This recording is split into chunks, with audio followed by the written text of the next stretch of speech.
Following in the footsteps of its predecessor, Cosmodread is essentially a game about the fear of the unknown. You'll spend tons of time creeping around corners, poking your head out to see what lies beyond the next hallway, and slowly opening doors in fear of what's on the other side. The vast majority of our time with the game was spent entirely shrouded in darkness, both literally and figuratively, and it's the type of suffocating terror that often feels overwhelming. You see, in Cosmodread, it's pretty much always pitch black.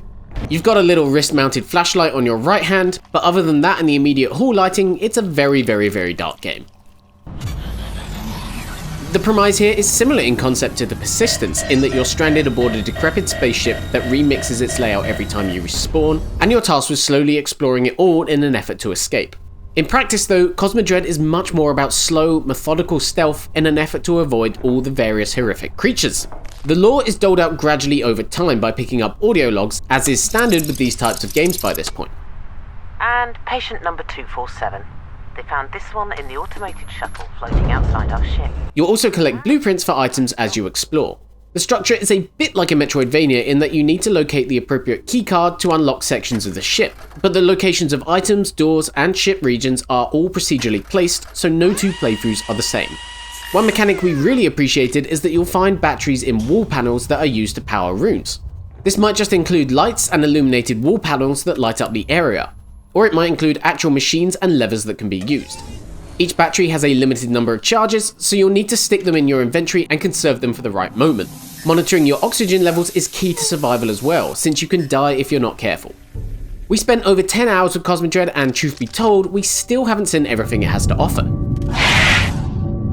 It's one of those types of games that you can honestly play over and over and still feel like you're getting something a bit new and unique each time. To its credit, that is exactly what fans of this genre love. However, it can still get a little stale after a while.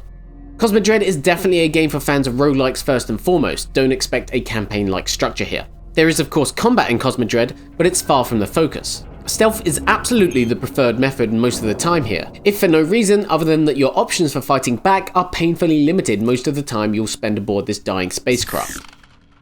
That and these enemies are absolutely relentless and deadly. Setting a trap from a distance and luring them to death is usually more effective than facing them head on. Since White Door Games is such a small indie studio, Cosmodread predictably reuses assets liberally. Virtually every hallway looks the same. The random junk items laying out on tables like canned food containers and empty boxes are copy and pasted across the whole ship, and on Quest, all the textures have a sort of muddy surface layer that lacks definition. You can easily get lost in Cosmodread not just because the layout changes every time you respawn, but because every room basically looks the same. That wouldn't be a huge issue if the quality of the visuals was higher, but as it stands, it feels a bit undercooked. It's a few steps up from Dread Halls for sure, but other things I've seen in VR recently, even natively on Quest, are leagues beyond Cosmodread. Especially when you consider how dark the game is, you'd have hoped that would have freed up some resources to render higher detail environments. Thankfully, the sound design elevates things considerably. Each enemy makes unique and distinguishable sounds that you'll often hear from the other side of a wall, or sometimes even coming from vents above. The disgusting tentacle-like growth that spreads throughout the ship makes a wet and pulsating sound as it extends, letting you almost feel the tendrils that coil around your feet and stretch up the walls. Honestly, it's some of the most effective 3D audio we've ever heard in a VR game, and it's a great reminder of just how important and impactful great sound design is for immersion.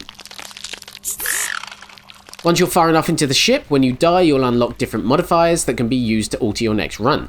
For example, you could choose to start out without any weapons whatsoever, or choose to double your inventory in space in exchange for lopping off a chunk of your health bar. There are tons of modifiers like this to help spice things up, and it keeps things interesting beyond just a new map layout each time. Cosmodread is a worthy successor to the cult classic grandfather of VR horror games, Dread Halls. Although it doesn't do a whole lot to push the genre forward in many meaningful ways, it absolutely nails the suffocating terror, incredibly immersive atmosphere, and unnerving tension that makes VR horror so powerful. Visually, it leaves a bit to be desired and can get repetitive due to its roguelike design, but it's still a supremely effective and harrowing experience that all fans of spooky space adventures should absolutely check out. Thanks so much for watching this review. Make sure to like, subscribe, and comment. Hit the notifications button, and we'll see you soon for yet more Oculus Quest video game reviews.